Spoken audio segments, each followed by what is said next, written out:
Square ஃபீட்டுக்கு ஒத்துக்கிட்டாரு. Apartment வந்து 820 square feet plus ஒரு advantage எனக்கு அந்த அப்பார்ட்மெண்ட்டில் என்ன கிடச்சிதுன்னா, ஃப்ரண்டேஜ் அப்பார்ட்மெண்ட். அந்த பால்கனி வந்துட்டு நம்ம ஸ்கொயர் ஃபீட்டில் வராது, பால்கனி வந்து நமக்கு எக்ஸ்ட்ராவாக தான் வரும். அது ஒரு அட்வான்டேஜ் மாதிரி எனக்கு வந்து அந்த அப்பார்ட்மெண்ட்டில் கிடச்சிருந்தது. நான் அந்த அப்பார்ட்மெண்ட் ஃபஸ்ட்டு போய் பார்க்கும்போது ஒரு வீடியோ எடுத்திருந்தேன் அண்டர் கன்ஸ்ட்ரக்ஷனில். அந்த வீடியோ இப்போ நான் உங்களுக்கு ஷேர் பண்ணுறேன். ஸோ உங்களுக்கு தெரியும் அந்த அப்பார்ட்மெண்ட் அப்போ எப்படி இருந்துச்சுன்னு. ஸோ அதில் என்னென்ன மெயின் அட்வான்டேஜ் இருந்துச்சுன்னா, அந்த அப்பார்ட்மெண்ட்டில் வந்து ஃபஸ்ட்டு லிஃப்ட் இருந்துச்சு. அது ஒரு பெரிய அட்வான்டேஜ், லிஃப்ட் இருக்குது. ஏன்னா ஒரு எல்டர்லி பர்சன்லாம் இருக்காங்கன்னா லிஃப்ட் இருந்தால் அது ரொம்ப ஃபீஸிபிளாக இருக்கும். ஸோ அந்த வீடியோ நான் உங்களுக்கு அட்டாச் பண்ணியிருக்கேங்க பாருங்கள். இதுதான் அந்த அப்பார்ட்மெண்ட் நான் போய் பார்க்கும்போது இருந்தது. அந்த லிஃப்டெல்லாம் அப்போ வைக்கலை, ஜஸ்ட் அதுக்கான ஒர்க் மட்டும் தான் போயிட்டு இருந்துச்சு. இதுதான் நான் வாங்கின வீடு. ஸோ இந்த வீட்டில் எப்படின்னா, இப்போ நீங்கள் எதிர்க்க பார்த்தீங்கன்னாலும் தெரியும் 2 பெட்ரூமு. இந்த ரைட் சைடு இருக்கிறது வந்து மாஸ்டர் பெட்ரூமு, லெஃப்ட் சைடு வந்துட்டு சின்ன பெட்ரூமு. 2 பெட்ரூமுக்குமே காமனாக வந்துட்டு அந்த பால்கனி மாதிரி இருக்கும். 2 பெட்ரூம்லேருந்து நம்ம ஆக்சஸ் பண்ணிக்கலாம். இது வந்து காமன் பாத்ரூம். ஸோ இது வந்து பார்த்திங்கன்னா ஹாலுமே நல்லா பெரிய ஹாலாக தான் இருக்கும். இந்த அப்பார்ட்மெண்ட்டில் எனக்கு ரொம்ப பிடிச்சது என்னென்னா வந்துட்டு பூஜா ரூம் தான். ஸோ இதில் பார்த்திங்கன்னா தனியாக க்யூட்டாக ஒரு பூஜா ரூம் இருக்கும். இது எனக்கு ரொம்பவே பிடிச்சிருந்தது. ஸோ பில்டர் என்ன சொன்னார், நீங்கள் ஒரு வேளை இந்துவாக இருந்தால் பூஜா ரூமாக யூஸ் பண்ணிக்கோங்க, இல்லை கிறிஸ்டியன் அது மாதிரி இருந்தீங்கன்னா ஸ்டடி ரூமாக கூட யூஸ் பண்ணிக்கலாம் அப்படின்னு சொல்லியிருந்தாரு. ஸோ இதுதான் இந்த வந்து பூஜா ரூமு. நல்லா காம்பேக்டாக குட்டியாக நல்லாயிருக்கும் இந்த ரூமு. ஸோ அதே மாதிரி பார்த்தீங்கன்னா வந்துட்டு ஓப்பன் கிச்சன் அந்த வீட்டில். ஸோ ஓப்பன் கிச்சன்னா கொஞ்சம் நல்லாயிருக்கும். நம்ம ஹாலில் யாராவது இருந்தாங்கன்னா பேசிகிட்டே சமைக்கலாம். இந்த மாதிரி இருந்துச்சு இந்த அப்பார்ட்மெண்ட்டில். இது எனக்கு பார்த்ததுமே ரொம்ப பிடிச்சிருந்தது. இன்னொரு விஷயம் என்னென்னா வந்துட்டு இது அண்டர் கன்ஸ்ட்ரக்ஷனில் இருந்ததுனால நான் எனக்கு ஏற்ற மாதிரி சில விஷயங்கள் மாடிஃபை பண்ணிக்கிட்டேன். ஆஸ் பர் பில்டர் பிளான் வந்துட்டு காமனில் இருக்க பாத்ரூம் வந்து இந்தியன் டாய்லெட்டும், நம்ம மாஸ்டர் பெட்ரூமில் இருக்க டாய்லெட் வந்துட்டு வெஸ்டர்ன் டாய்லெட்டை வைக்கிற மாதிரி பிளான் இருந்துச்சு. பட் எனக்கு வந்துட்டு பொதுவாக வந்து இந்த வெஸ்டர்ன் டாய்லெட் யூஸ் பண்ணுறது பிடிக்காது. ஸோ நான் என்ன பண்ணிட்டேன்னா வந்துட்டு காமனில் வந்து வெஸ்டர்ன் டாய்லெட்டும் ஹாலில் வந்து இந்தியன் டாய்லெட்டும் வேணும்னு சொல்லியிருந்தேன். நான் சொன்ன அந்த பால்கனி இதுதான். இது வந்து நமக்கு ஸ்கொயர் ஃபீட்டில் கணக்கு வராது. 2 பெட்ரூம்க்கும் சேர்த்து ஆக்சஸ் பண்ணுற மாதிரி காமன் பால்கனி, ப்ளஸ் அங்கே வந்து நம்ம வாஷிங் மிஷினுமே வச்சுக்கலாம். இது வந்துட்டு அந்த சின்ன பெட்ரூம். ஸோ நெக்ஸ்ட் பெட்ரூம் தான் வந்து மாஸ்டர் பெட்ரூம். இதில் வந்துட்டு நெக்ஸ்ட் வந்து இப்போ நான் பார்க்கும்போது பெயிண்டிங் வந்து ஒரு கோட்டிங் தான் அடிச்சிருந்தாங்க. ஸோ நான் ஒன்ஸ் பர்ச்சேஸ் பண்ண பிறகு எனக்கு பிடிச்ச மாதிரி நான் செகண்ட் கோட்டிங் பெயிண்டிங் வந்து நான் அடிச்சுக்கிட்டேன். அது மாடிஃபை பண்ணிவிட்டு எனக்கு பிடிச்ச கலரில் சூஸ் பண்ணி பெயிண்டிங் பண்ணியாச்சு. ஸோ இந்த டாய்லெட் தான் நான் சொன்னது. இதை வந்து நான் இந்தியன் டாய்லெட்டாக வேணும் அப்படின்ற மாதிரி சொல்லிட்டேன். ஏன்னா எனக்கு வந்து வெஸ்டர்ன் டாய்லெட் பிடிக்காது, அதனால் எனக்கு இந்தியன் வேணும், அது மாதிரி மாடிஃபை பண்ணிட்டேன். ஸோ இது நமக்கு இந்த ஃப்ரண்ட் ஆக்சஸ் இருக்கிறதுனால வியூவுமே கொஞ்சம் நல்லாயிருக்கும். நியர்பைலாம் நிறைய ஹவுசஸ்மே இருந்துச்சு. ஸோ இதுதான் நான் சூஸ் பண்ண வீடு. நான் நெக்ஸ்ட்டு வீடியோவில் சொல்கிறேன் நான் எப்படி பேங்க் லோன் போனேன், என்ன பேங்க் சூஸ் பண்ணேன், எப்படி ரிஜிஸ்டர் பண்ணேன்னு. தேங்க்யூ. Hello everyone. இன்றைக்கி இந்த வீடியோவில் நான் அதை பற்றி சொல்ல போகிறேன்னா, நான் வாங்கின அப்பார்ட்மெண்ட்டில் எனக்கு என்னென்ன பெனிஃபிட்ஸ் இருந்துச்சு, பில்டர் எங்களுக்கு என்னென்ன ஃபேவர் பண்ணி கொடுத்தாரு, அதை பற்றி தான் நான் சொல்ல போகிறேன். நான் ஏர்லியராக சொன்ன மாதிரியே நான் சூஸ் பண்ண அப்பார்ட்மெண்ட்டில் மொத்தமே 6 ஃப்ளாட்ஸ் தான் இருந்துச்சு. அதனால எங்களுக்கு பில்டர் வந்து ஹையர் யூடிஎஸ் கொடுத்துருந்தாரு. ஆல்மோஸ்ட் 50% வந்து யூடிஎஸ் கொடுத்துருந்தாரு. நம்ம ஒரு இண்டிவிஜுவல் ஹவுஸ்னால் நமக்கு லேண்ட் ப்ளஸ் பில்டிங் ரெண்டுமே சொந்தமாகும். இந்த மாதிரி அப்பார்ட்மெண்ட் நம்ம போகும்போது நம்மளுடைய யூடிஎஸ் பொறுத்து தான் நம்மளோட ரீசேல் வேல்யூவே இருக்கும். ஸோ எங்கள் பில்டர் வந்து எங்கள் 6 அப்பார்ட்மெண்ட்டுக்குமே ஓரளவுக்கு நல்ல யூடிஎஸ் ஆல்மோஸ்ட் 51% கிட்ட வேல்யூ கொடுத்துருந்தாரு. இது ஒரு பெனிஃபிட். செகண்ட் பெனிஃபிட் பார்த்தீங்கன்னா, எங்களோட டோட்டல் லேண்ட் ஏரியா வந்து 2400 ஸ்கொயர் ஃபீட், ஒரு கிரவுண்ட் அது. ஸோ எங்களுக்கு வந்து 2 பக்கமே ஸ்ட்ரீட் ஆக்சஸ் இருந்துச்சு. எங்களுக்கு ஃபஸ்ட்டு ஸ்ட்ரீட்டுமே ஆக்சஸ் இருந்துச்சு, செகண்ட் ஸ்ட்ரீட்டுமே ஆக்சஸ் இருந்துச்சு. அப்பார்ட் ஃப்ரம் தட் எங்களுக்கு வந்து 6 கேட்ஸ் போட்டு கொடுத்துருந்தாரு பில்டர். அதாவது அவங்களுக்கு தனித்தனி கேட்டு போட்டிருந்தாரு. அவங்கவுங்க கார் பார்க்கிங் எதிர்க்க இருக்க கேட்டை வந்து தேவைன்னா அவங்கவுங்க லாக் பண்ணிப்பாங்க. எங்கன்னா ஊருக்கு போகிறாங்க அப்படின்னா லாக் பண்ணிப்பாங்க. அது வந்துட்டு எங்களுக்கு உண்மையாக ஒரு நல்ல பெனிஃபிட்ஸாக இருந்துச்சு. ஒரே கேட் வச்சுட்டு இல்லாமல் தனித்தனி கேட்ஸ் இருந்தது. நெக்ஸ்ட் வந்து எங்கள் அப்பார்ட்மெண்ட்டில் பார்த்தீங்கன்னா லிஃப்ட் ஃபெசிலிட்டி இருந்துச்சு. என்னோட அப்பார்ட்மெண்ட் வந்து ஃபஸ்ட் ஃப்ளோர் தான். ஸோ எனக்கு வந்து அந்தளவுக்கு லிஃப்ட் தேவைப்படலை. பட் ஸ்டில் எங்கள் அப்பார்ட்மெண்ட்டில் ஃபஸ்ட் ஃப்ளோருக்கு மேலே செகண்ட் ஃப்ளோர், அதுக்கு மேலே டெரஸ். நான் 1 month தான் அந்த அப்பார்ட்மெண்ட்டில் ஸ்டே பண்ணியிருந்தேன். அது வரைக்குமே துணி காய வைக்க கூட நான் லிஃப்ட்டில் தான் போய் துணி காய வச்சுட்டு இருந்தேன். ஸோ அது வந்து கொஞ்சம் நல்லாவே ஒரு நல்ல எக்ஸ்பீரியன்ஸாக எனக்கு ஃபீல் ஆச்சு. சடனாக நம்ம லிஃப்ட்டில் வந்து போயிட்டு வர்றது, நம்ம என்னது அடல்ட்டாக இருந்தாலுமே நம்மளும் ஒரு செகண்ட் குழந்த மாதிரி ஒரு நல்லா ஹாப்பியாக இருந்துச்சு. நெக்ஸ்ட் எங்கள் பில்டர் வந்து எங்களுக்கு காம்ப்ளிமெண்ட்ரியாக வந்துட்டு இன்டீரியர் ஒர்க் வந்து எங்களுக்கு பண்ணி கொடுத்துருந்தாரு. அந்த டைமில் எங்களுக்கு வந்துட்டு பிவிசி ஒர்க் தான் பண்ணி கொடுத்துருந்தாரு. பட் பிவிசி பண்ணி கொடுத்தாலுமே இப்போ ஆல்மோஸ்ட் 9 இயர்ஸ் ஆகிடுச்சு. இது வரைக்கும் எங்களுக்கு எந்த விதமான இஷ்யூஸுமே வரலை. ஓரளவுக்கு நல்லாவே அந்த பிவிசிலேயே வந்துட்டு எங்களுக்கு மாடுலர் கிச்சன், வார்ட்ரோப்ஸ், கபோர்ட்ஸ் எல்லாமே பண்ணி கொடுத்துருந்தாரு. ஸ்லிப்பர் ஸ்டாண்ட் அது எல்லாமே எங்களுக்கு நல்லாவே பண்ணி கொடுத்துருந்தாரு பில்டரு. ப்ளஸ் எக்ஸ்ட்ராவாக நான் கொஞ்சம் பேமெண்ட் பண்ணி எனக்கு வந்து ஃபால் சீலிங் மாதிரி வேணும் அப்படின்னு நான் எக்ஸ்ட்ரா பேமெண்ட் கொடுத்து அதை நான் வந்து ஆட் ஆன் பண்ணிக்கிட்டேன். நான் அதுவுமே ரெக்வஸ்ட் பண்ணி பில்டர்கிட்ட கேட்டிருந்தேன். பட் அவர் வந்து பட்ஜெட் இல்லை அப்படின்னு சொல்லிட்டாரு. ஒரு சில இது வந்து எனக்கு ஏற்ற மாதிரி நான் மாடிஃபை பண்ணிக்கிட்டேன். அந்த வுட் ஒர்க் பண்ணதுலேயுமே எனக்கு பிடிச்ச மாதிரி நான் சாமி ரூம்லலாம் கொஞ்சம் டிஃப்ரெண்ட்டாக நான் வந்து மாடிஃபை பண்ணிக்கிட்டேன். அது வந்து எனக்கு ஒரு பெனிஃபிட் மாதிரி இருந்துச்சு. நெக்ஸ்ட்டு வந்துட்டு நான் ப்ரீவியஸாகவே சொல்லியிருந்த மாதிரி டாய்லெட்டுமே எனக்கு மாற்றி கொடுத்துருந்தாரு. ஹாலில் வந்துட்டு வெஸ்டர்ன் டாய்லெட்டுமே, பெட்ரூமில் வந்துட்டு இந்தியன் டாய்லெட் வந்து எனக்கு மாற்றி கொடுத்துருந்தாரு பில்டர். நெக்ஸ்ட்டு பார்த்தீங்கன்னா பெயிண்டிங்கு. நாங்கள் அந்த வீடு பார்க்க போகும்போது ஃபஸ்ட் கோட் பெயிண்டிங் வந்து பண்ணியிருந்தார். நாங்கள் பார்த்த பிறகு உங்களுக்கு என்ன கலர் பிடிச்சிருக்கோ சொல்லுங்கள், நான் அது மாதிரி பண்ணி தரேன்னு சொல்லியிருந்தார். அந்த டைமில் 2017 இந்த மாதிரி வால் பெயிண்டிங்லாம் கொஞ்சம் ட்ரெண்டிங்காக இருந்துச்சு. ஸோ நான் அதை பார்த்துட்டு இந்த மாதிரி வால் பெயிண்டிங் வந்து சூஸ் பண்ணியிருந்தேன். ஒரு சின்ன பெட்ரூம்க்கு வந்து இந்த மாதிரி பெயிண்டிங்கு. ஆக்சுவலி இது வந்து ரியல் இமேஜ் கிடையாது. என்னோடய அப்பார்ட்மெண்ட் இமேஜில் வந்து 2 பெட்ரூமில் ஒரு பெட்ரூம்க்கு வந்து ஒரு டிஃப்ரெண்ட்டாகவும், செகண்ட் பெட்ரூமில் வந்து ஒரு லவ் தீமில் வந்து வால் பெயிண்டிங் பண்ணியிருந்தேன். ஹால்லையுமே ஒரு டிஃப்ரெண்ட் தீமில் பண்ணியிருந்தேன். ஹாலில் வந்து ஒரு வாலில் பார்த்தீங்கன்னா கிளிட்டர் பெயிண்ட் மாதிரி பண்ணியிருந்தேன். கொஞ்சம் அந்த ஷிம்மர் லுக் மாதிரி கொடுக்குற மாதிரி பெயிண்டிங் பண்ணியிருந்தேன். ஏன்னா நம்ம ஒரு கெஸ்ட்டோ ரிலேட்டிவ்ஸோ நம்ம வீட்டுக்கு வரும்போது நம்ம ஹால் கொஞ்சம் நல்லா இருந்தால் நல்லாயிருக்கும். உள்ளே வரும்போதே நல்ல ஒரு பாசிட்டிவ் வைப் கொடுக்கும் அப்படின்றதுனால நான் ஒரு கோல்டன் கலர் மாதிரி சூஸ் பண்ணி அந்த மாதிரி பில்டரை வந்து பண்ணி கொடுக்க சொல்லியிருந்தேன். அவருமே எங்களுக்கு வந்து செகண்ட் கோட் பெயிண்டிங் வந்து அந்த மாதிரி பண்ணி கொடுத்துருந்தார் பில்டரு. நெக்ஸ்ட்டு எங்கள் அப்பார்ட்மெண்ட்டில் என்னென்னு பார்த்தீங்கன்னா வந்துட்டு டெரஸ் வந்துட்டு ஆல்மோஸ்ட் 2400 ஸ்கொயர் ஃபீட் இருந்தால் டெரஸ் வந்து நல்லா பெரிய டெரஸாக இருக்கும் எங்களுது. ஸோ நம்ம ஒரு வாக்கிங் போகிறதுக்கு, ஈவினிங்கில் வந்து ஒரு நல்லா விளையாடுறதுக்கு, பசங்க விளையாடுறதுக்கு அதுக்கெலாம் கொஞ்சம் நல்லாவே இருந்துச்சு. ப்ளஸ் எங்கள் பில்டர் வந்து ஒரு ஹெட்ரூம் மாதிரியும் பண்ணி கொடுத்துருந்தாரு, கொஞ்சம் ஸ்பேஸ் விட்டு. எதுக்குன்னா அந்த கிட்ஸோட சைக்கிள்லாம் பார்க் பண்ணுறதுக்கு அது மாதிரி ஓரளவுக்கு ஸ்பேஸ் கொடுத்துருந்தாரு. ஸோ அந்த பெனிஃபிட் வந்து நல்லா இருந்துச்சு. ஒரு வாக்கிங் போகிறது, நம்ம ஃபேமிலியாக ஒரு உட்காந்து பேசிகிட்டு இருக்கிறதுக்குலாம் நல்லா இருந்துச்சு. பட் ப்ளஸ் மேலேயுமே வந்து எங்களுக்கு வந்து ஆல்மோஸ்ட் ஒரு 5-6 ஸ்டாப்ஸ் கிட்ட வச்சுருந்தாரு. நெக்ஸ்ட்டு வந்து நாங்கள் வந்து ஃபங்க்ஷன்ஸுமே கண்டக்ட் பண்ணியிருந்தாங்க. எங்கள் அப்பார்ட்மெண்ட்டில் இருக்க மற்ற ஓனர்ஸ் லைக் ஒருத்தவங்க வந்து பேபி ஷவர் கண்டக்ட் பண்ணியிருந்தாங்க மேலேயே. ஏன்னா ரொம்ப பெரிய மாடின்றதுனால ஒரு பக்கம் ஃபங்க்ஷன், ஒரு பக்கம் வந்துட்டு ஃபுட்டு போட்டிருந்தாங்க. ஸோ இந்த அட்வான்டேஜஸ்லாம் எங்களுக்கு நல்லாவே இருந்துச்சு. மேபி நம்ம ஒரு இண்டிவிஜுவல் ஹவுஸ் போகும்போது நம்மளால் ஒரு 2400 ஸ்கொயர் ஃபீட் அஃபோர்ட் பண்ண முடியுமான்னு தெரியல நமக்கு. பட் நம்ம ஒரு அப்பார்ட்மெண்ட்டாக போகும்போது இந்த மாதிரி பெனிஃபிட்ஸ்லாம் நமக்கு கண்டிப்பாகவே இருக்கும். ஸோ நீங்களுமே ஒரு அப்பார்ட்மெண்ட் வாங்குறீங்க அப்படின்னா உங்களோட பில்டர்கிட்ட, ஸ்பெஷலி இந்த மாதிரி ஒரு சின்ன ஃப்ளாட்ஸாக சூஸ் பண்ணும்போது உங்களோட பில்டர்கிட்ட முடிஞ்ச அளவுக்கு நெகோஷியேட் பண்ணி எங்களுக்கு இது பண்ணி கொடுங்க, அது பண்ணி கொடுங்கன்னு கேளுங்க. மோஸ்ட் ஆஃப் த டைம்ஸ் வந்து அவங்க பண்ணி கொடுக்க நிறையவே சான்சஸ் இருக்குது.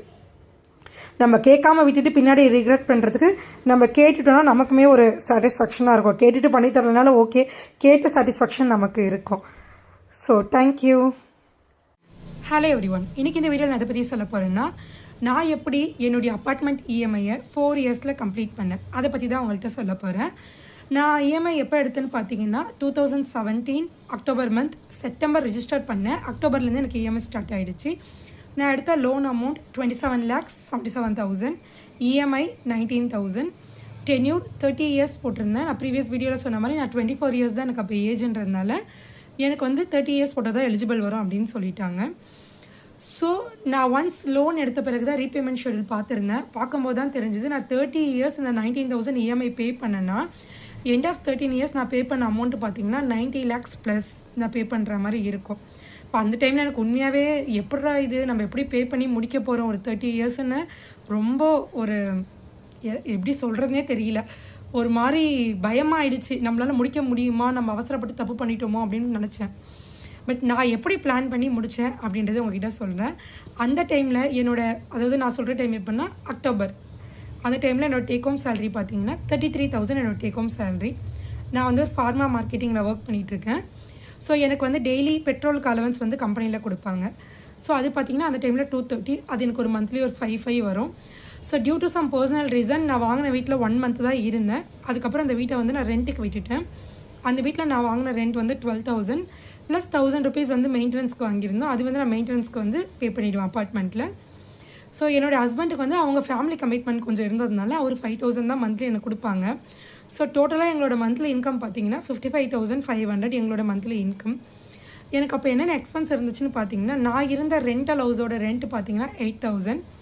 எனக்கு ஆவரேஜாக மந்த்லி ஒரு 500 EV பில் வரும். அப்போது ப்ரொவிஷன் ஒரு 3,000 வரும். நான் மார்க்கெட்டிங்கில் இருக்கிறதுனால பெட்ரோல் வந்து எனக்கு மந்த்லி ஒரு 2,000 வரும். வெஜிடபிள்ஸ் ஃப்ரூட்ஸ் ஒரு 1,000 rupees ஆகும்.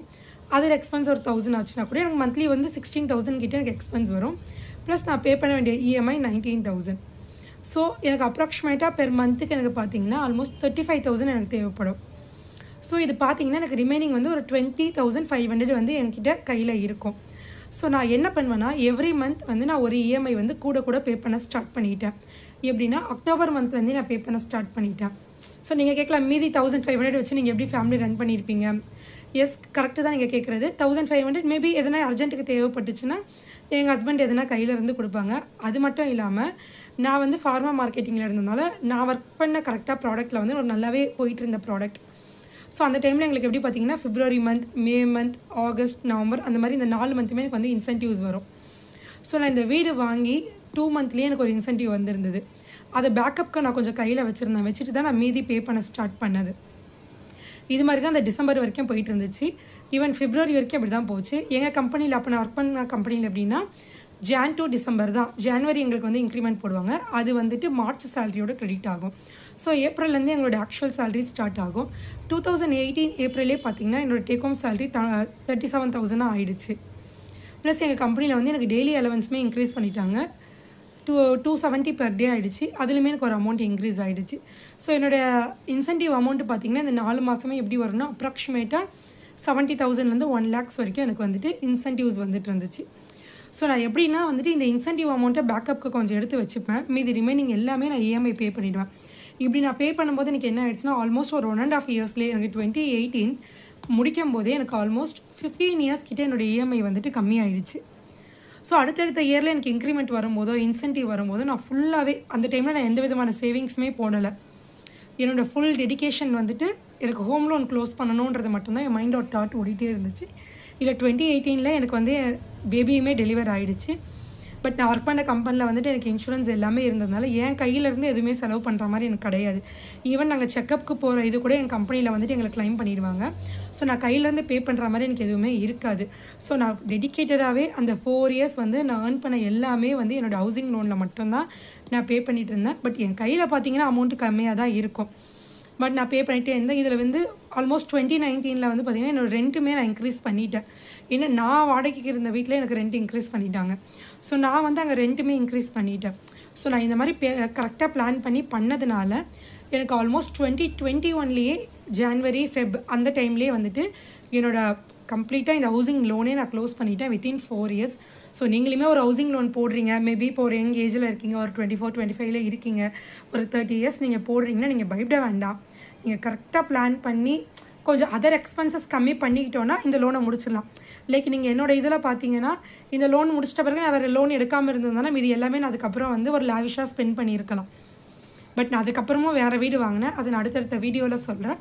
பட் நான் எப்படி பிளான் பண்ணி சேவ் பண்ணி தான் நான் 4 yearsல என்னோடய ஹவுசிங் லோன் முடித்தேன். தேங்க்யூ. Hello everyone. இன்றைக்கி இந்த வீடியோவில் நான் உங்ககிட்ட எதை பற்றி ஷேர் பண்ண போகிறேன்னா, நான் அப்பார்ட்மெண்ட் வாங்கும்போது என்னென்ன மிஸ்டேக்ஸ் நான் பண்ணிட்டேன். ஸோ நான் ப்ரீவியஸ் வீடியோஸில் சொன்ன மாதிரி நான் first time home pier. So எனக்கு கைட் பண்ணுறதுக்கு யாருமே இல்லை. ஸோ எனக்கு நிறைய விஷயங்கள் வந்து தெரியல அப்பார்ட்மெண்ட் வாங்கும்போது. நான் மட்டும் இல்லை, எங்கள் அப்பார்ட்மெண்ட்டில் மொத்தம் 6 வீடு.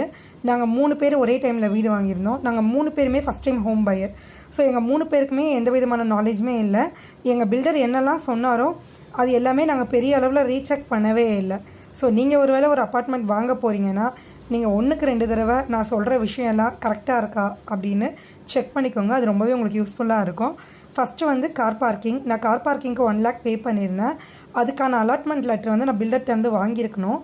அது வாங்கி நான் சேல் டீடில் ரிஜிஸ்டர் பண்ணும்போது பண்ணியிருக்கணும். பட் நான் வாங்காமல் விட்டுட்டேன். பில்டர் எனக்கு இதுதான் பார்க்கிங்கு, என்னோடய அப்பார்ட்மெண்ட் நம்பர், ஃப்ளாட் நம்பர் எழுதி போட்டுட்டாரு.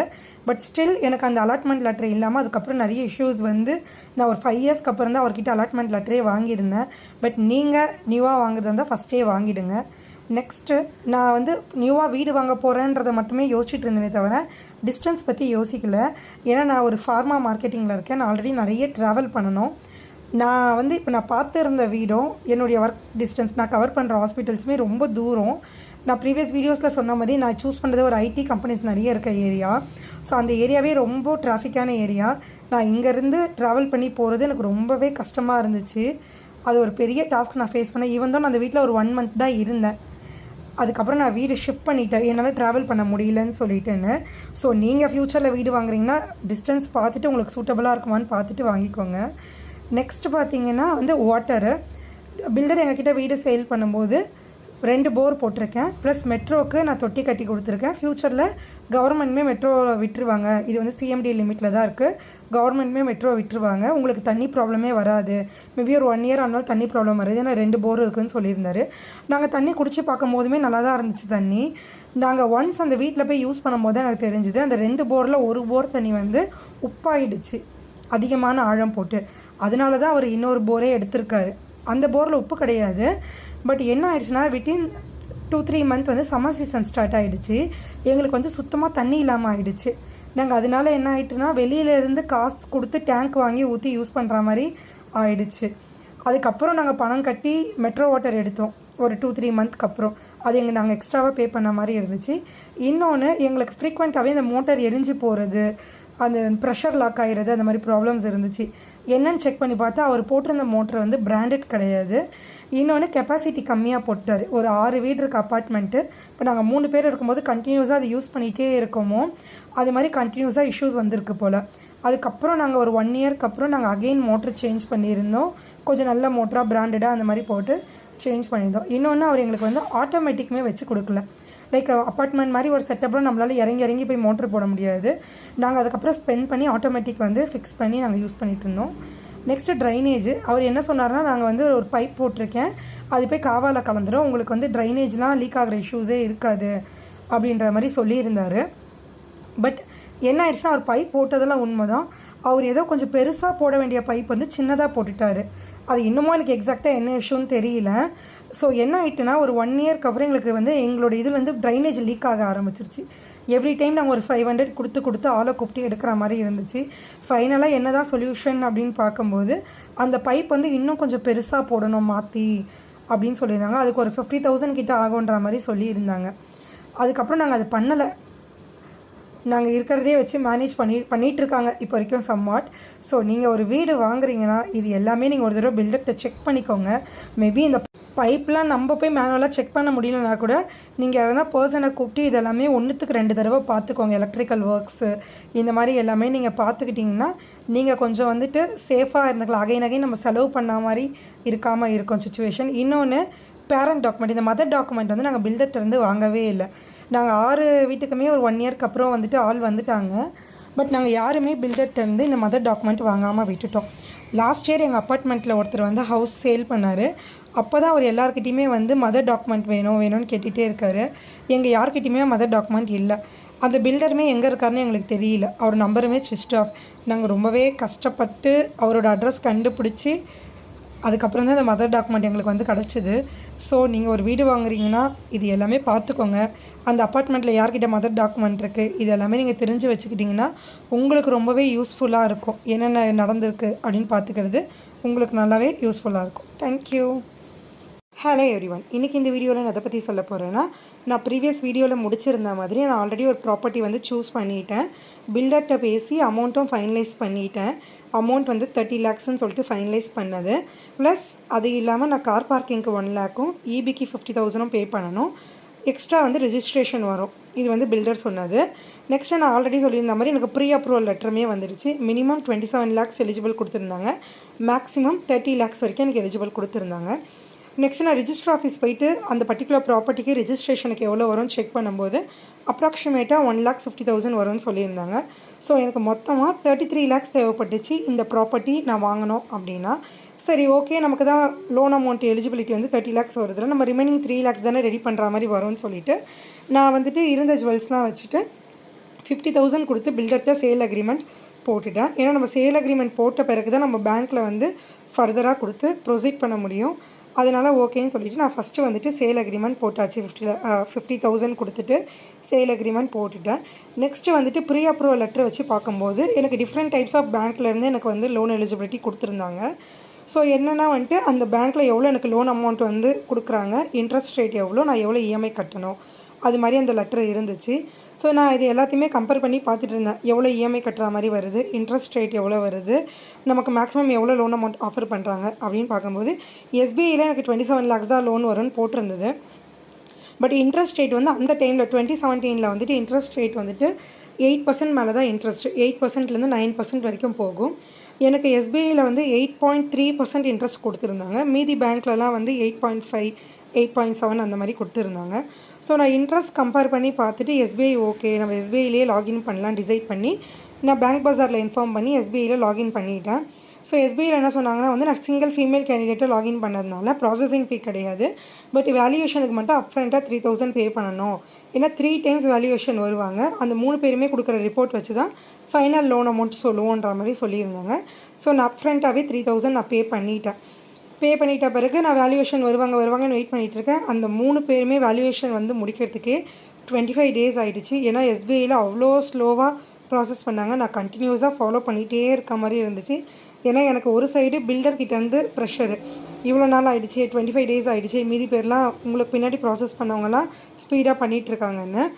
ஸோ எனக்கு நான் பேங்க் சைட் கிட்டே இன்றைக்கி வந்துடுவாங்க மேம் வேல்யூவேஷன், நாளைக்கு வந்துடுவாங்க மேம் வேல்யூவேஷன் அப்படின்னு சொல்கிறாங்களே தவிர ரொம்ப டிலே பண்ணி ஃபைனலாக அவங்க வந்து எனக்கு வேல்யூவேஷன் லெட்ரு வந்துட்டு இஷ்யூ பண்ணிட்டாங்க. அப்போ அந்த லெட்ரு பார்க்கும்போது தான் எனக்கு தெரிஞ்சுது. நான் என்ன நினச்சிட்டேன், நமக்கு 27 lakhs எலிஜிபிள்னா 27 lakhs ஃபுல்லாக கொடுத்துருவாங்க, ஏன்னா வீடு வேல்யூ 30 lakhs வருது அப்படின்னு நான் நினச்சிட்டேன். அப்போ தான் எனக்கு ஏன்னா நான் ஃபஸ்ட் டைம் ஹோம் பையர், எனக்கு அதை பற்றி ஐடியா இல்லை. அப்போ தான் எனக்கு ஒரு விஷயம் தெரிஞ்சுது. அவங்க பில்டர் வந்து 3700 அந்த ப்ராப்பர்ட்டிக்கு ஸ்கொயர் ஃபீட் ரேட் சொன்னாலுமே அந்த ஏரியாவுக்கு ஒரு கைட்லைன் வேல்யூ இருக்கும், இவங்க ஒரு வேல்யூ ஃபிக்ஸ் பண்ணுவாங்க அப்படின்ற மாதிரி. நான் ப்ரீவியஸாக சொன்ன மாதிரி நான் பார்த்த அப்பார்ட்மெண்ட் வந்து 820 ஸ்கொயர் ஃபீட்டு. எஸ்பிஐலேருந்து என்ன சொல்லியிருந்தாங்கன்னா நாங்கள் மினிமம் 27 தான் வந்துட்டு இது கொடுப்போம், லோன் வேல்யூ கொடுப்போம். ஸோ 27 into 820 போட்டுக்கோங்க, அதுலேருந்து நாங்கள் 90% தான் லோன் கொடுப்போம் அப்படின்ற மாதிரி சொல்லிட்டாங்க. ஸோ நான் எக்ஸ்பெக்ட் பண்ணது என்னென்னா 27மே வந்துடும்னு. ஆனால் எஸ்பிஐயில் சொன்ன கேல்குலேஷன் பிரகாரம் நான் பார்த்தேன்னா எனக்கு ஆல்மோஸ்ட் ஒரு 21, 22 அந்த ரேஞ்ச் தான் லோன் வர மாதிரி ஆயிடுச்சு. அந்த கணக்குக்கு பார்த்தா நான் ஆல்மோஸ்ட் ஒரு 11 lakhs ரெடி பண்ணுற மாதிரி வந்துடுச்சு. ஸோ நான் நெக்ஸ்ட்டு என்ன பண்ணலாம் அப்படின்னு யோசிக்கும் போது அடுத்த ஆப்ஷனாக நான் வந்துட்டு ஆக்சிஸ் பேங்க் சூஸ் பண்ணேன். ஏன்னா ஆக்சிஸ் பேங்க் தான் நெக்ஸ்ட்டு வந்துட்டு லோன் இன்ட்ரெஸ்ட் வந்து கொஞ்சம் கம்மியாக இருந்துச்சு. லோன் அமௌண்ட்டுமே அவங்க ஒரு 30 lakhs தர மாதிரி போட்டிருந்தது. சரி ஓகே, நம்ம அதனால ஆக்சிஸே போயிடலாம். ஏன்னா எனக்கு அப்போ தான் அந்த கேல்குலேஷனே புரிஞ்சுது. லைக் இவங்க வந்து நம்ம பில்டர் சொல்கிற ஸ்கொயர் ஃபீட் கணக்கு எடுத்துக்க மாட்டாங்க, அவங்க ஒரு ஸ்கொயர் ஃபீட் ரேட்டில் கால்குலேட் பண்ணுவாங்கன்னு. ஸோ நம்ம ஆக்சிஸே போயிடலாம், ஏன்னா ஆக்சிஸில் மினிமம் 30 lakhs நமக்கு எலிஜிபிள் இருக்குன்ற மாதிரி நான் ஆக்சிஸ் வந்து சூஸ் பண்ணிட்டேன். ஸோ ஆக்சிஸ் வந்து எஸ்பிஐ அளவுக்கு டிலே பண்ணல, ரொம்ப ஸ்பீடாக ப்ராசஸ் பண்ணாங்க. 7 daysல எனக்கு வேல்யூவேஷன்லாம் வந்துட்டாங்க. அது இல்லாமல் ஆக்சிஸில் எனக்கு இன்னொரு ஹெல்ப்பும் பண்ணாங்க. நான் ஃபஸ்ட் டைம் ஹோம் பையர்ன்றதுனால எனக்கு அந்த பிமி ஸ்கீம்னு இருந்துச்சு, பிரதம் மந்திரி ஆவாஸ் யோஜனா அப்படின்னு. நம்ம ஃபஸ்ட் டைம் ஹோம் பையராக இருந்தோம்னா அவங்க மினிமம் நம்மளுடைய எலிஜிபிலிட்டி பார்த்து 2 lakhலேருந்து 250 வரைக்கும் சம்திங் மைனஸ் பண்ணுவாங்கன்னு சொல்லியிருந்தாங்க. எனக்கு வந்து அதுலேயுமே அவங்க வந்துட்டு லாகின் பண்ணி விட்டுருந்தாங்க. பட் என்னென்னா வந்துட்டு அப்போ எனக்கு ஏஜ் 24 தான்றதுனால நான் மினிமம் 30 years போட்டால் மட்டும்தான் எனக்கு வந்து லோன் எலிஜிபிலிட்டி வரும் அப்படின்ற மாதிரி சொல்லியிருந்தாங்க.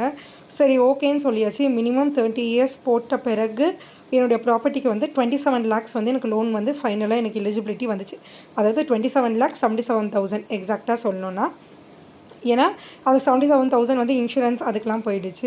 ஸோ நம்ம பேங்க்கில் பில்டருக்கு கொடுக்குறது 27 lakhs வரும் அப்படின்னு சொல்லிட்டாங்க. ஸோ நான் வந்துட்டு ரிமைனிங் அமௌண்ட் ரெடி பண்ணி ரிஜிஸ்ட்ரேஷன் பண்ணிட்டேன். தேங்க்யூ. ஹலோ எவ்ரிவன், இன்றைக்கி இந்த வீடியோவில் நான் எதை பற்றி சொல்ல போகிறேன்னா, நான் எப்படி என்னோடய 24 yearsல என்னோடய ஃபஸ்ட் ஹவுஸ் வாங்கினேன் அதை பற்றி தான் சொல்ல போகிறேன். ஸோ எங்களுக்குன்னு ஒரு சின்ன இடம் இருக்குது, பட் அந்த இடம் ரொம்ப சின்னதாக இருக்கிறதுன்றதுனால நாங்கள் வந்து வளர்ந்தது எல்லாமே ரெண்டல் ஹவுஸில் தான் வளர்ந்தோம். ஸோ எல்லார மாதிரியும் நான் ரெண்டல் ஹவுஸ்லேயே வளர்ந்ததுனால எனக்குன்னு ஒரு ஓனாக ஒரு ஹவுஸ் வாங்கணுன்றது எனக்கு ஒரு ஆசையாகவே ரொம்ப நாளாக இருந்துகிட்டே இருந்துச்சு.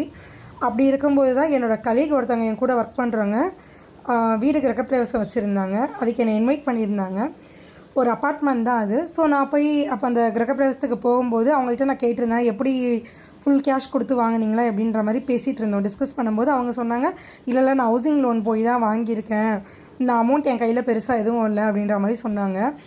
ஸோ அவங்க ஹவுஸ் வார்மிங் ஃபங்க்ஷன் போயிட்டு வந்ததுலேருந்தே எனக்கு ஒரு மைண்டில் ரன் ஆகிட்டே இருந்துச்சு, நம்மளும் ஏன் ஹவுசிங் லோன் போட்டு ஒரு வீடு வாங்கக்கூடாது அப்படின்னு எனக்கு தோணிகிட்டே இருந்துச்சு. எதனால நான் அப்படி யோசித்தேன்னா, ஃபஸ்ட்டு எனக்கு ஒரு ஆசை இருந்துச்சு ஒரு ட்ரீம் ஹோம் வாங்கணும்னு. இன்னொன்று இப்போ நம்ம ஒர்க் பண்ணிகிட்ருக்கோம், அது ஒரு ஃப்யூச்சருக்கு நல்ல இன்வெஸ்ட்மெண்ட்டாக இருக்கணும்னு தோணுச்சு.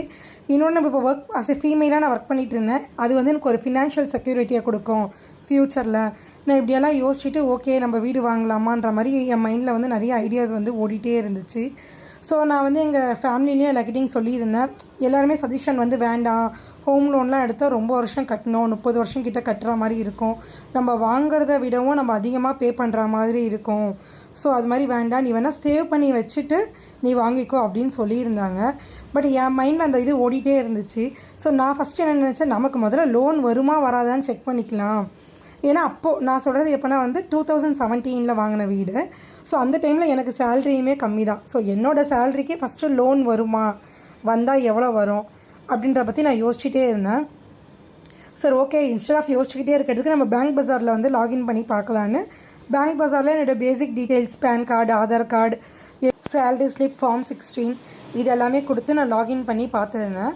எனக்கு அதுக்கப்புறம் பேங்க் பஜார்லேருந்து கால் பண்ணியிருந்தாங்க. பேங்க் பஜார்லேருந்து கால் பண்ணிவிட்டு அவங்க சில பேசிக் டீட்டெயில்ஸ் எல்லாமே கேட்டுட்டு, ஓகே நாங்கள் வந்துட்டு ப்ராப்பர்ட்டி பார்த்துட்டிங்களா இல்லை இனிமேல் தான் பார்க்கணுமான்ற மாதிரி கேட்டிருந்தாங்க. நான் ஃபஸ்ட்டு எனக்கு ஹோம் லோன் வருமானு செக் பண்ணதை வந்து நான் டீட்டெயில்ஸ் கொடுத்துருக்கேன். இன்கேஸ் எனக்கு வரும் அப்படின்னா எவ்வளோ எலிஜிபிலிட்டி வருதுன்னு பார்த்துட்டு அதுக்கு தகுந்த மாதிரி நான் வந்து ப்ராப்பர்ட்டி பார்ப்பேன் அப்படின்ற மாதிரி சொல்லியிருந்தேன். அவங்களும் ஓகே. அப்போ அந்த டைம்லலாம் ஒரு 3 to 5 days கிட்ட ஆகும். ஸோ அவங்களுமே நீங்கள் வெயிட் பண்ணுங்கள், நாங்கள் சிபில்லாம் செக் பண்ணிவிட்டு உங்களுக்கு நாங்கள் இன்ஃபார்ம் பண்ணுறோம் அது மாதிரி சொல்லியிருந்தாங்க. ஸோ அதுக்கப்புறம் எனக்கு 1 வீக் அப்புறம் வந்து கால் பண்ணியிருந்தாங்க. கால் பண்ணிவிட்டு உங்களுக்கு வந்துட்டு நாங்கள் எல்லா பேங்க்கில் இருந்துமே, அதாவது உங்களோட சிபில் ஸ்கோரு, உங்களோட சேலரிக்கு எந்தெந்த பேங்க் வந்துட்டு எவ்வளோ லோன் கொடுக்க ரெடியாக இருக்காங்கன்றதை வந்துட்டு நாங்கள் உங்களுக்கு வந்து ப்ரீ அப்ரூவ்ட் லெட்டர் மாதிரி கொடுப்போம். ஸோ அந்த லெட்டரோட வேலிடிட்டி வந்துட்டு 6 month. அதில் வந்து உங்களோட லோன் அமௌண்ட் எவ்வளோ வரும், அதாவது உங்களுக்கு எலிஜிபிள் எவ்வளோ வரும், எவ்வளோ இன்ட்ரெஸ்ட் ரேட்டில் எந்த பேங்க் எவ்வளோ ஆஃபர் பண்ணுது, இது எல்லாமே சொல்லியிருந்தாங்க. ஸோ ஃபைனலாக எனக்கு ப்ரீ அப்ரூவல் லெட்டரும் வந்துருச்சு. ஸோ ப்ரீ அப்ரூவல் லெட்டரில் பார்க்கும்போது எனக்கு வந்து 30 lakhs வந்துட்டு மேக்ஸிமம் ஒரு பேங்க்கில் வந்து 30 lakhs வரைக்கும் எனக்கு ஆஃபர் பண்ணியிருந்தாங்க. ஸோ மினிமம் வந்து 27 lakhs வந்து ஒரு பேங்க்கில் வந்து ஆஃபர் பண்ணியிருந்தாங்க. அதில் வந்து ஆல்மோஸ்ட் ஒரு 5-6 பேங்க்கு, அந்த பேங்க்கு அவங்க என்னோடய சிபிலுக்கு என்னோடய எலிஜிபிலிட்டிக்கு எவ்வளோ லோன் கொடுப்பாங்க, ப்ளஸ் வந்துட்டு எவ்வளோ இன்ட்ரெஸ்ட் ரேட்டுன்ற மாதிரி போட்டு எனக்கு ப்ரீ அப்ரூவல் லெட்டர் கொடுத்துருந்தாங்க. ஸோ நெக்ஸ்ட்டு வந்துட்டு நான் வந்துட்டு என்ன ப்ராப்பர்ட்டி பார்க்கலாம், நம்ம அப்பார்ட்மெண்ட் பார்க்கலாமா இல்லை இண்டிவிஜுவல் ஹவுஸ் பார்க்கலாமா அப்படின்னு யோசிச்சுட்டு இருந்தேன். ஃபஸ்ட்டு நான் கரண்ட்டாக இருந்த ஏரியாவில் நாங்கள் செக் பண்ணி பார்த்தோம். செக் பண்ணி பார்க்கும்போது எனக்கு வந்திருந்த 30 lakhsக்கு அங்கே ஒரு ப்ராப்பர்ட்டி கூட இல்லை. அப்படியே அப்பார்ட்மெண்ட்ஸ் மாதிரி இருந்தாலுமே எல்லாமே ரீசேல் அப்பார்ட்மெண்ட்ஸ் தான் இருந்துச்சு. நியூ அப்பார்ட்மெண்ட்ஸ் எதுவுமே நான் இருந்த கரண்ட் ஏரியாவில் இல்லை. ஸோ வந்துட்டு நான் வந்து நிறைய பேர்கிட்ட சஜஷன் கேட்டு, ஸோ ஒரு டெவலப்பிங் ஏரியா மாதிரி நம்ம வாங்கினோம்னா நமக்கு வந்து ஃப்யூச்சரில் ரீசேல் வேல்யூ நல்லாயிருக்கும், ப்ளஸ் நமக்கு ரெண்ட்டுமே வரும் அப்படின்னு யோசிச்சு ஒரு ஐடி கம்பெனிஸ் இருக்க ஏரியா மாதிரி வாங்கலாம். ஸோ அந்த மாதிரி வாங்கினோன்னா நமக்கு ஃப்யூச்சரில் ஒரு ரீசேல் வேல்யூ இருக்குன்னு யோசிச்சுட்டு நாங்கள் ஒரு ஏரியா வந்து செலக்ட் பண்ணியிருந்தோம். நெக்ஸ்ட்டு இண்டிவிஜுவல் ஹவுஸாக அப்பார்ட்மெண்ட்டான்னு பார்க்கும்போது அந்த ஏரியாலையுமே இண்டிவிஜுவல் ஹவுஸ் வந்து என்னோடய பட்ஜெட்டுக்கு இல்லை. ஸோ அப்பார்ட்மெண்ட்ஸ் மட்டும்தான் என்னோடய பட்ஜெட்டுக்கு வந்துச்சு. ஸோ ஓகே ஃபைனலாக வந்துட்டு நம்ம அப்பார்ட்மெண்ட் மாதிரி பார்க்கலாம். அப்பார்ட்மெண்ட்னா ப்ளஸ் பேங்க் பஜாரே என்ன சொல்லியிருந்தாங்கன்னா, நீங்கள் இண்டிவிஜுவல் ஹவுஸு ரீசேல் மாதிரி போனீங்கன்னா 70% தான் வந்துட்டு கைட்லைன் வேல்யூவில் லோன் கொடுப்போம் மார்க்கெட் வேல்யூவில். இதுவே நீங்கள் வந்துட்டு அப்பார்ட்மெண்ட் மாதிரி போனீங்கன்னா நியூ அப்பார்ட்மெண்ட்னா 90% கொடுப்போம், சம்டைம்ஸ் 95% கூட கொடுப்போன்ற மாதிரி சொல்லியிருந்தாங்க. ஸோ இது எல்லாத்தையும் நான் கன்சிடர் பண்ணிவிட்டு ஓகே நமக்கு பெஸ்ட்டு வந்து அப்பார்ட்மெண்ட் தான். ஏன்னா என்கிட்ட இப்போ இனிஷியல் கேஷ் இல்லை என்கிட்ட. ஸோ என்னால் இஎம்ஐ பே பண்ண முடியும், பட் அந்த டைமில் என்கிட்ட அமௌண்ட் எதுவுமே கையில் இல்லை. ஸோ அப்பார்ட்மெண்ட் மாதிரி போகணும்னா நமக்கு ஒரு 90 to 95% லோன் வரும்னு நான் அப்பார்ட்மெண்ட் சூஸ் பண்ணேன். தேங்க்யூ. ஹலோ எவ்ரிவன், இன்னைக்கு இந்த வீடியோவில் நான் அதை பற்றி சொல்ல போகிறேன்னா, நான் ப்ரீவியஸ் வீடியோவில் சொல்லியிருந்த மாதிரி நான் அப்பார்ட்மெண்ட் வாங்கலாம் அப்படின்னு நான் டிசைட் பண்ணிட்டேன். ஸோ பட் நான் ஃபஸ்ட் டைம் ஹோம் பையர் அப்படின்றதுனால எனக்கு அப்பார்ட்மெண்ட் பற்றி எந்த விதமான ஐடியாவுமே இல்லை. நான் என்னுடைய கலீக்ஸ், ஃப்ரெண்ட்ஸ் ஆல்ரெடி அப்பார்ட்மெண்ட் வாங்கியிருந்தவங்கக்கிட்டலாம் சஜஷன் நிறைய கேட்டிருந்தேன். கேட்கும்போது எனக்கு என்ன சஜஷன் கொடுத்தாங்கன்னா, ஒன்று வாங்குற மாதிரி இருந்தால் ஒரு கேட்டட் கம்யூனிட்டி மாதிரி வாங்கிட்டிங்கன்னா மெயின்டெனன்ஸ் கொஞ்சம் கூட இருந்தாலுமே செக்ரட்டரி அந்த மாதிரி இருப்பாங்க, அவங்க எல்லாமே மெயின்டைன் பண்ணுவாங்க, அதர் அம்யூனிட்டிஸ் நிறைய நமக்கு கிடைக்கும். அப்படி இல்லைன்னா நீங்கள் வந்துட்டு ஒரு 6 அப்பார்ட்மெண்ட் இல்லை 8 அப்பார்ட்மெண்ட் இருக்க மாதிரி ஒரு சின்ன அப்பார்ட்மெண்ட்டாக வாங்கிட்டீங்கன்னா கம்மியான ஓனர்ஸ் இருப்பாங்க. ஸோ கொலாபரேஷன் நல்லா இருக்கும். அந்த மாதிரி சஜஷன் கொடுத்துருந்தாங்க. ஸோ அந்த டைமில் நான் அஃபிஷியலி மேரிட் கிடையாது, அன்அஃபிஷியலி நான் எங்கேஜ்டு. ஸோ நான் என்ன யோசிச்சேன்னா, ஃப்யூச்சரில் கிட்ஸ் இருக்கும், கிட்ஸ் வருவாங்க, அவங்கெல்லாம் பார்க்கும்போது கேட்டட் கம்யூனிட்டி மாதிரி இருந்தால் நமக்கு ஓகே அப்படின்ற மாதிரி நான் யோசனை பண்ணேன். ஸோ நிறைய கேட்டட் கம்யூனிட்டிஸ் தான் பார்த்துருந்தோம். பட் பார்க்கும்போது என்ன ஆச்சுன்னா வந்துட்டு கேட்டட் கம்யூனிட்டிஸில் வந்துட்டு காஸ்டெல்லாம் ரொம்ப அதிகமாக இருந்துச்சு. அதாவது ஸ்கொயர் ஃபீட் ரேட் அப்போ அந்த ஏரியாவில், நான் சொல்கிறது 2017, அப்போ அந்த ஏரியாவில் வந்து 4-5 அந்த மாதிரி போயிருந்தது ஸ்கொயர் ஃபீட் ரேட் எல்லாமே. ஸோ அது என்னோடய பட்ஜெட்டுக்கு வரல. ஏன்னா எனக்கு வந்து ப்ரீ அப்ரூவ்ட் லெட்டரே வந்துட்டு 30 lakhsக்கு தான் கொடுத்துருந்தாங்க. ஸோ அதை தவிர்த்து என்கிட்ட ஜுவல்ஸ் மட்டும்தான் கொஞ்சம் இருந்தது. ஸோ நிறைய அமௌண்ட் என்னால் ரெடியும் பண்ண முடியல. ஸோ அந்த கேட்டட் கம்யூனிட்டி ஐடியாவை நான் வந்து விட்டுட்டு நான் இண்டிவிஜுவல் அப்பார்ட்மெண்ட் மாதிரி பார்க்கலாம் அப்படின்ற ஐடியாவுக்கு நான் வந்துட்டேன். ஸோ நாங்கள் நிறைய பேர்கிட்ட சொல்லி வச்சுருந்தோம் என் ஃப்ரெண்ட்ஸ் மூலயமா. அப்போ தான் என்னோடய ஃப்ரெண்டு ஒருத்தவங்க வந்துட்டு இது மாதிரி ஒரு அப்பார்ட்மெண்ட் வந்து அண்டர் கன்ஸ்ட்ரக்ஷன் போயிட்டுருக்கு, பட்ஜெட்டுமே ஓரளவுக்கு ஓகே மாதிரி தான் இருக்குது, நீ வேணால் வந்து பாரு அப்படின்னு சொல்லியிருந்தாங்க. ஸோ நாங்கள் போய் அந்த அப்பார்ட்மெண்ட் பார்த்துருந்தோம். பார்க்கும்போது அந்த பில்டர் என்ன சொல்லியிருந்தாருன்னா வந்து பெர் ஸ்கொயர் ஃபீட் வந்துட்டு 4-2 அந்த மாதிரி வரும்னு சொல்லியிருந்தார். ஸோ நான் பேசி நிறைய நாங்கள் நெகோஷியேட் பண்ணி ஃபைனலாக பில்டர் வந்து 3.7 பெர் ஸ்கொயர் ஃபீட்டுக்கு ஒத்துக்கிட்டாரு.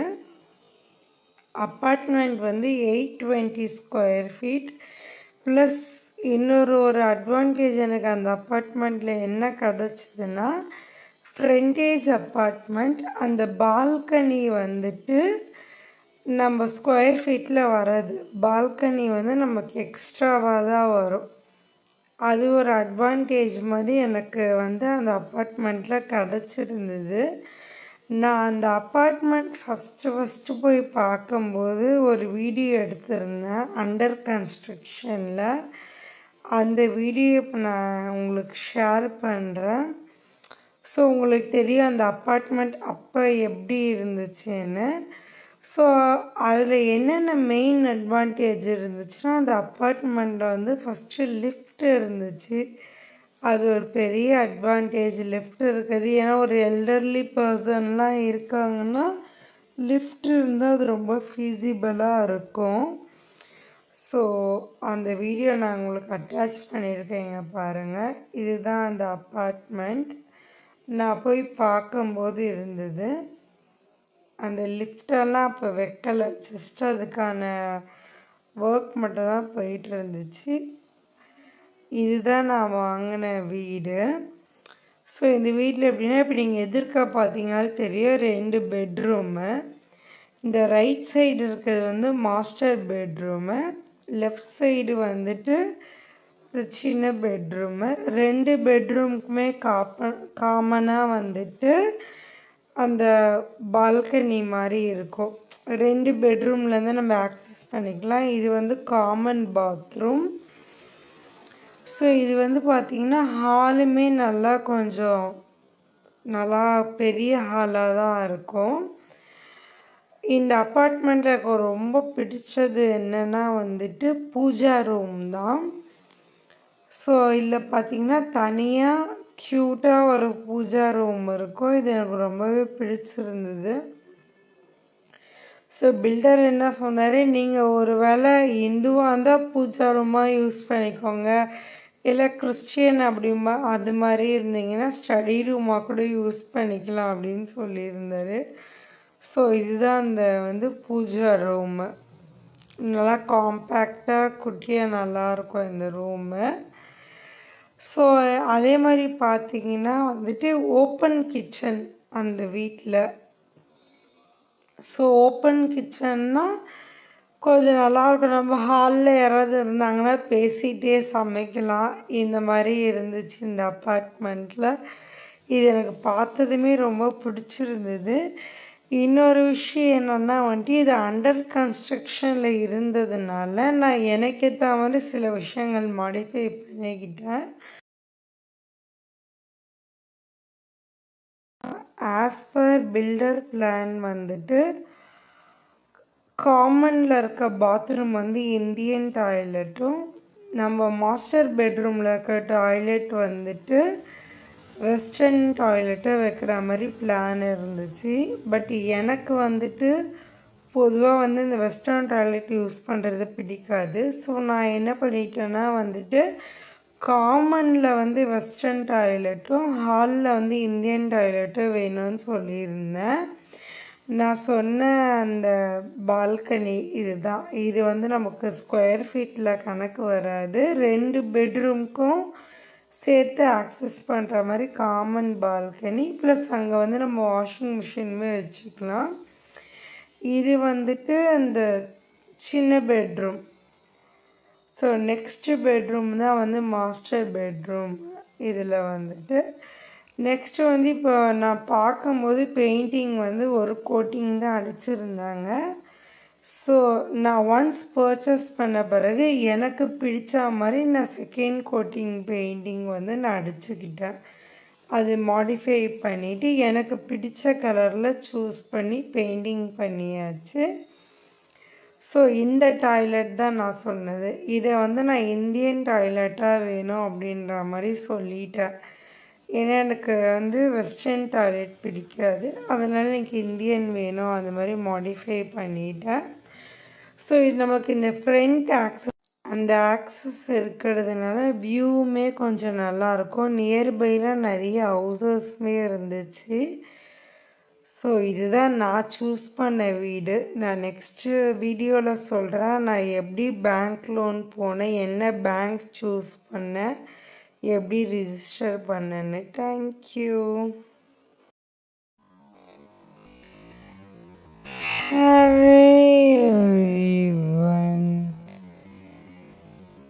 இந்த வீடியோவில் நான் உங்ககிட்ட இதை பற்றி ஷேர் பண்ண போகிறேன்னா என்னுடைய இன்விசிபிள் அலைனர் ஜர்னி பற்றி ஷேர் பண்ண போகிறேன். நான் ரீசண்டாக இன்விசிபிள் அலைனர் போட ஸ்டார்ட் பண்ணியிருக்கேன்.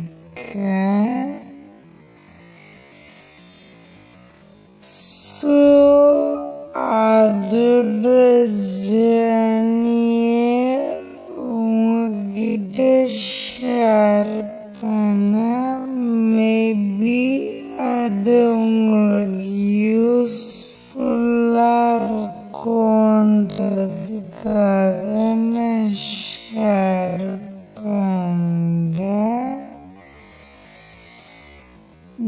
நான் எதுக்காக அலைனர் போடலாம் டிசைட் பண்ணால் இந்த பிக்சரில் பார்த்தவங்களுக்கு தெரியும்.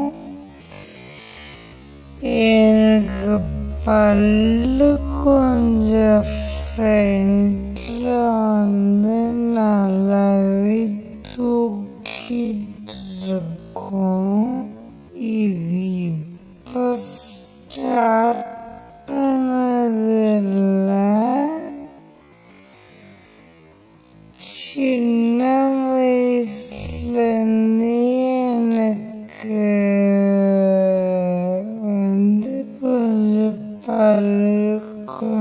கொஞ்சம் தூக்கலாதான் இருக்கும்.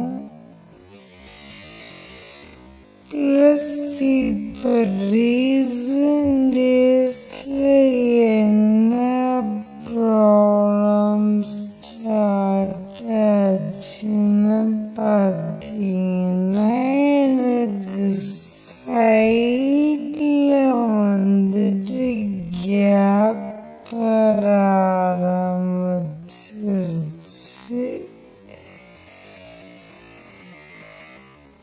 அந்த சைடு கேப் வந்து எனக்கு ஒரு பெரிய இஷ்யூவாக இருக்கு.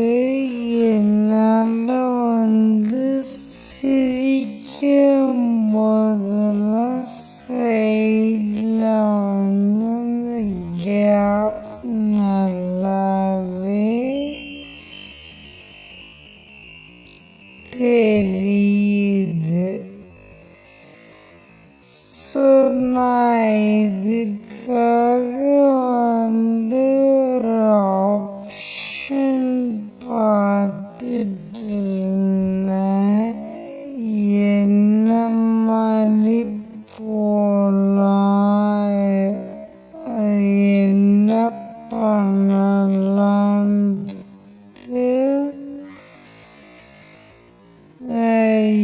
யோசிச்சுட்டே இருந்தேன். ஸோ நிறைய இன்ஸ்டால,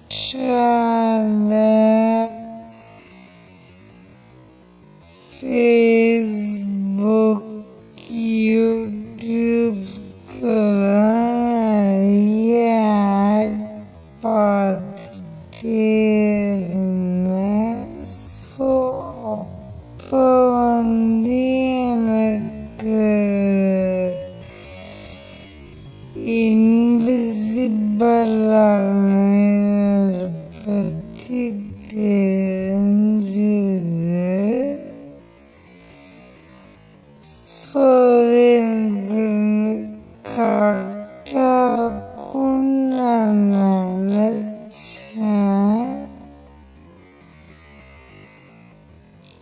நெக்ஸ்ட் நான் எப்படி என்னோட டாக்டர் சூஸ் பண்ணேன்னு சொல்கிறேன்.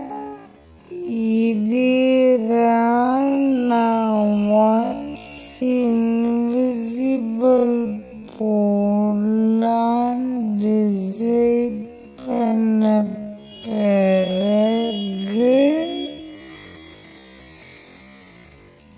நான் எப்படி டாக்டர்ஸோட ரிவ்யூஸ் நிறைய பார்க்க ஆரம்பிச்சேன்.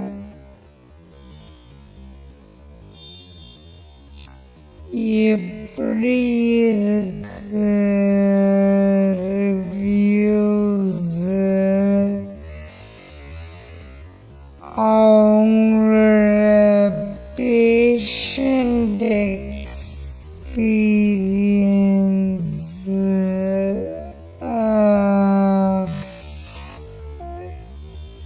லைக் பிஃபோர் ஆஃப்டர் பிக்சர், இந்த மாதிரி எல்லாமே நான் பார்த்துட்டே இருந்தேன். இன்னொன்று வந்து நான் மெயினாக என்ன பார்த்தேன்னா வந்துட்டு எனக்கு ரொம்ப கம்ஃபர்டபுளாக இருக்கணும்னு டாக்டர் கிட்ட ஈஸியாக கம்யூனிகேட் பண்ணிட்டு எதுனா ப்ராப்ளம்னா ப்ளஸ் லொக்கேஷன் எனக்கு நியர்பையில் இருக்கணும்.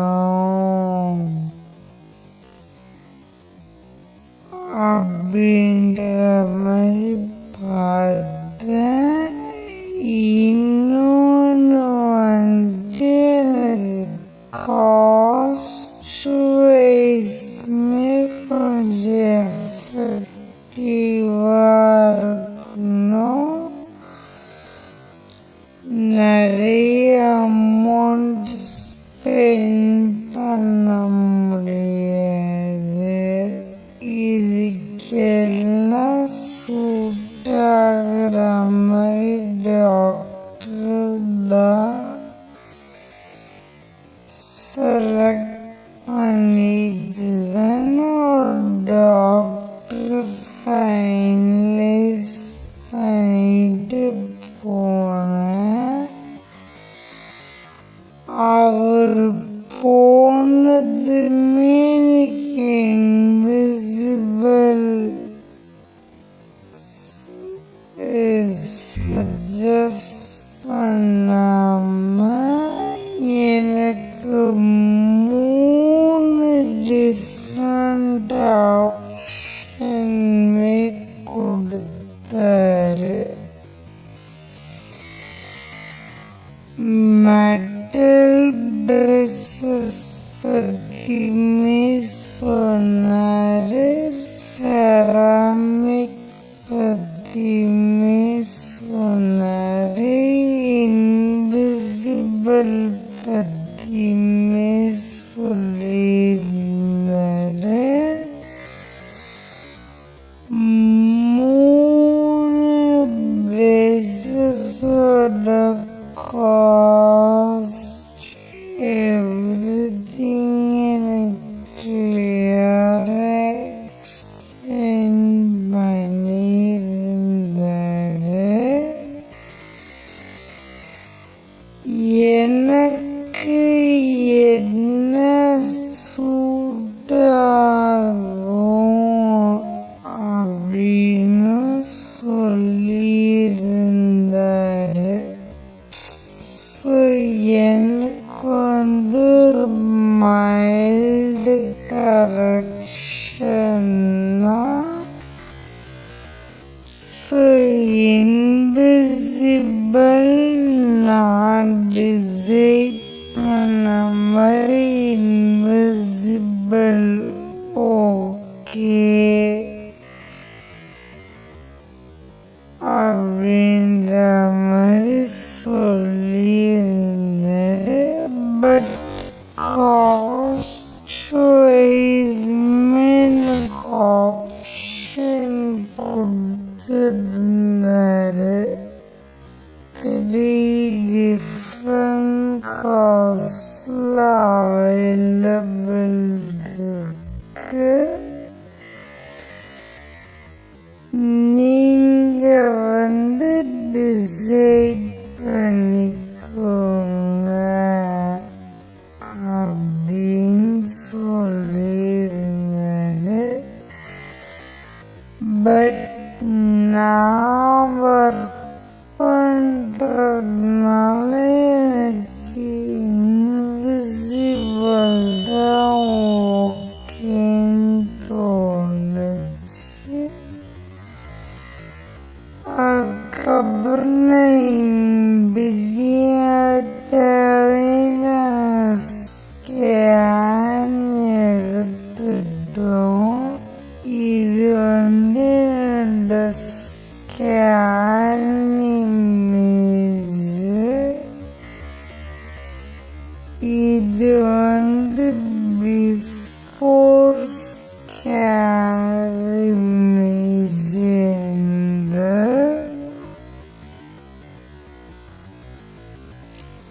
இப்படிதான் இருக்கு என்னோட பல்லு. பார்த்தீங்கன்னா தெரியும்,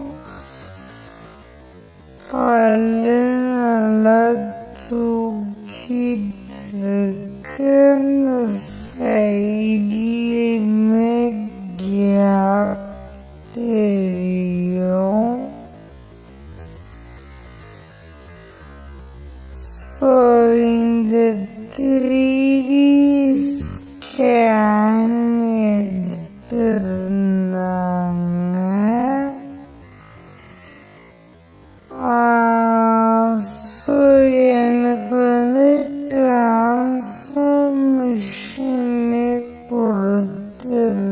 இருந்தாங்க. இப்போ பார்த்தீங்கன்னா இது என்னுடைய ஆஃப்டர் இமேஜ். கொஞ்சம் பல்லெல்லாம் அமுங்கின மாதிரி தெரியும். சைடில் கேப்புமே இருக்காது. ஸோ பிஃபோர் ஆஃப்டர், அதாவது ஸ்கேன் எடுத்து இந்த இமேஜ் லைக் இந்த வீடியோ எனக்கு வர்றதுக்கு எனக்கு ஆல்மோஸ்ட் 2 days ஆயிடுச்சு. அதுக்கப்புறம் எனக்கு 4 days கழிச்சு என்னுடைய அலைனர் ரெடி ஆயிடுச்சு. ஸோ இதுதான் டாக்டர் எனக்கு சஜஸ்ட் பண்ண அலைனர் ஸ்னாஸி. இப்படிதான் இந்த பாக்ஸ் இருக்கு. என்கிட்ட பாக்ஸாவே கொடுத்துட்டாரு. அப்பாயின்மெண்ட் போன அன்னைக்கு எனக்கு லைக் 0 அலைனர். அது எனக்கு ஃபிக்ஸ் பண்ணி பார்த்துருந்தாங்க.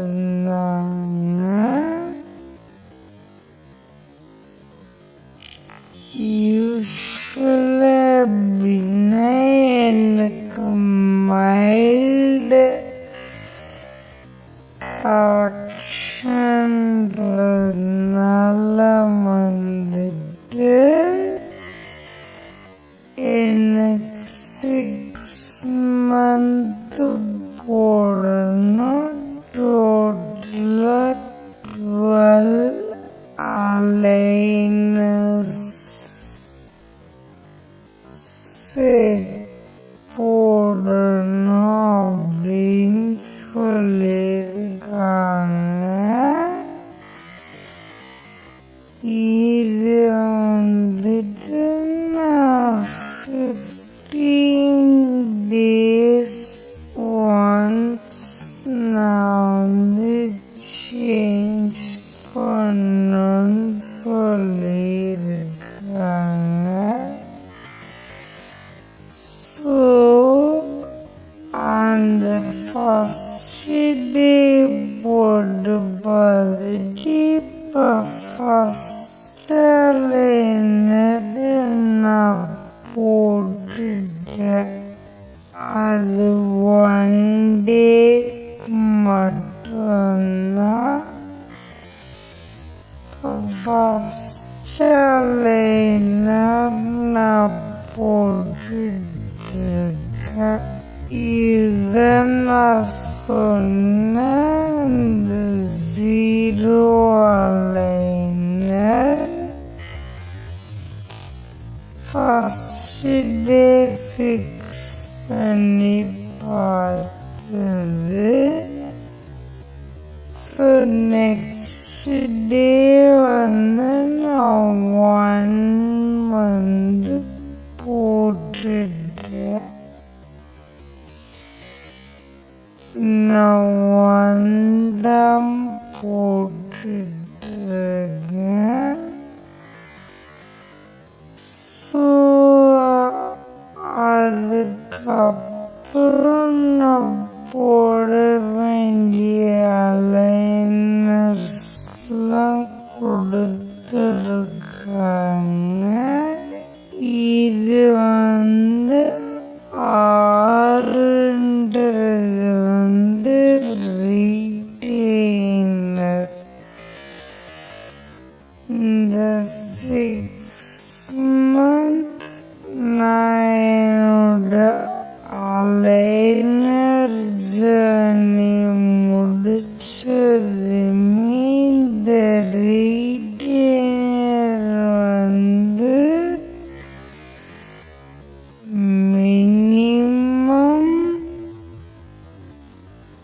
1.5 yearsலேருந்து 2 years வரைக்கும் கண்டினியூ பண்ணோம் அப்படின்னு சொல்லியிருக்காங்க.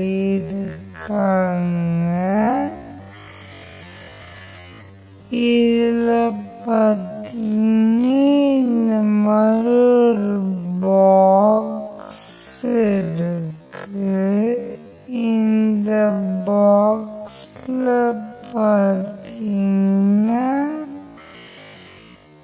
இது ஒரு மாதிரி கம் மாதிரி இருக்கு. chewing gum மாதிரி. என்னன்னா நம்ம ஃபஸ்ட்டு ஸ்டார்டிங் வந்து நம்ம கலைஞர் போடும்போது ரொம்ப டிஃபிகல்ட்டாக இருக்கும். அது கரெக்டாக செட் ஆகுதான்னு பார்க்க இந்த கம் வச்சு நம்ம அலைனர் போட்டு கடிச்சோம்னா அது செட் ஆகலைனால கரெக்டாக செட் ஆயிடுது. இன்னொரு அந்த டூல் மாதிரி இருக்கிறது வந்துட்டு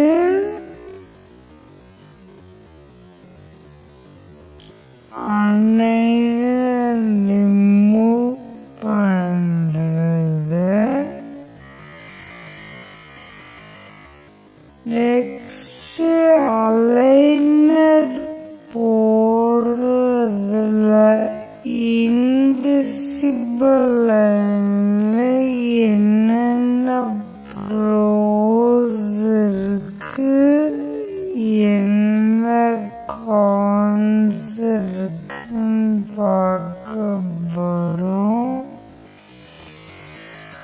ஸோ இதில் என்னென்ன ப்ரோஸ் இருக்குன்னு பார்த்தீங்கன்னா ஃபர்ஸ்ட் ஆஃப் ஆல் இது இன்விசிபிள். ஸோ நான் இப்போ ஒர்க் பண்ணிட்டுருக்கேன். இப்போ நான் போட்டிருக்கிறது யாருக்குமே தெரியல. நானா சொன்னாதான் தெரியுது. நெக்ஸ்ட்டு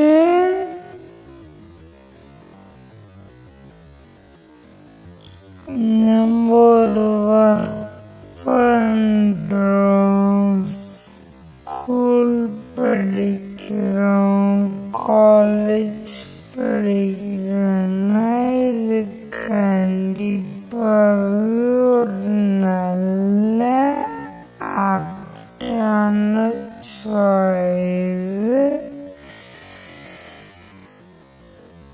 நெக்ஸ்ட் பார்த்தீங்கன்னா நமக்கு பிடிச்ச ஃபுட்டை நம்ம சாப்பிடலாம். லைக் அதர் பிளேசஸ் மாதிரி கஷ்டப்படாம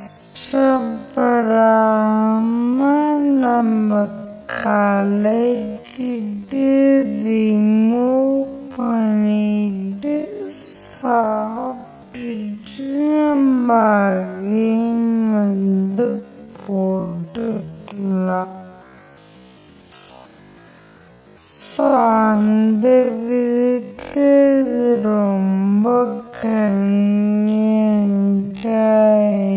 இருக்கு.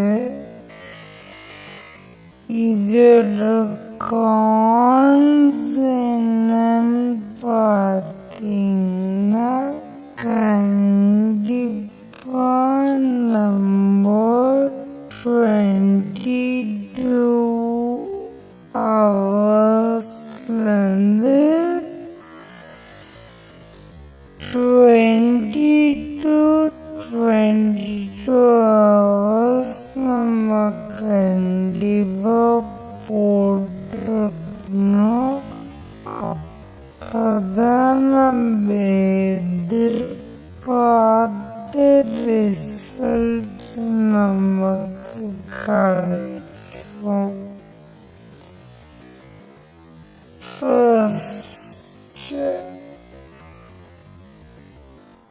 நெக்ஸ்ட் பார்த்தீங்கன்னா, நம்ம டிசிப்ளினா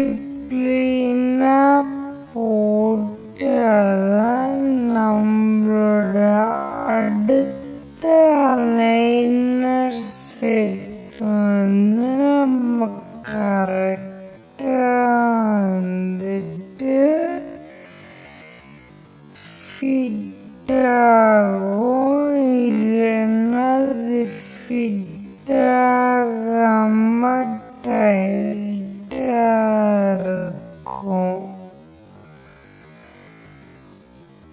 அது ஒரு ப்ராப்ளம் இருக்கு.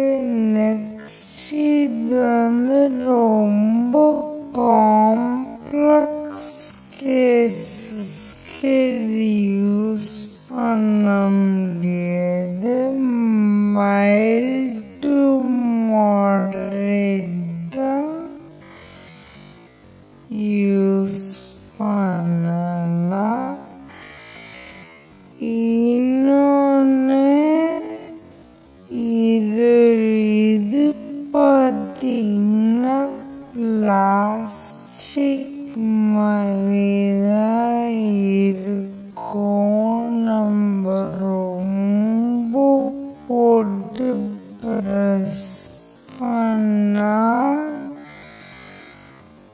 அது உடஞ்சிரும் அப்படின்னு டாக்டர் சொல்லியிருக்காரு. அவர் வந்து கரெக்ட்